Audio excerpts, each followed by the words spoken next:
तो वो हमारी चीज़ों को, पढ़ाई को भी बर्बाद कर सकता है और जीवन को भी बर्बाद कर सकता है। तो इस तरह से मेरा सफ़र जो था शुरू हुआ था। और जैसा कि बताया, मैंने पब्लिक सर्विस कमीशन छत्तीसगढ़ का एग्ज़ाम दिया था। 2 बार मैंने एग्ज़ाम दिया। एक 2008 में मैंने एग्ज़ाम दिया था, जिसमें मुझे सेकंड ऑप्शन अपना अकाउंट ऑफिसर का मिला था, वो भी सेकंड क्लास ऑफिसर था। और सेकंड एग्ज़ाम जो पीएससी का मैंने दिया 2011 में, उसमें मैं डिप्टी कलेक्टर सेलेक्ट हुई थी। तो आज मेरे 2 प्रमोशन हो चुके हैं और मैं एडिशनल कलेक्टर हूँ यहाँ पर। आप सभी लोगों के बीच में रायपुर में मुझे सेवाएं देने का मौका मिल रहा है, ये मैं खुद के लिए भी गर्व महसूस करती हूँ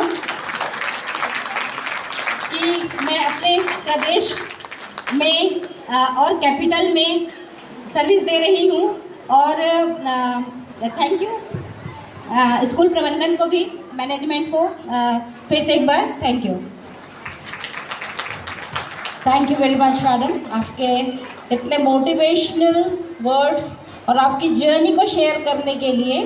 और मैं बताना चाहूँगी, बालाजी विद्या मंदिर हमारे अध्यक्ष महोदय जी स्वामी सर ने ये विशेष करके चीफ गेस्ट के लिए कोविड पीरियड के बाद उन्होंने सारे पालकों को 50% की जो शाला शुल्क में छूट सतत 2 साल तक के दी, वो भार उन्होंने मैनेजमेंट ने खुद वहन किया।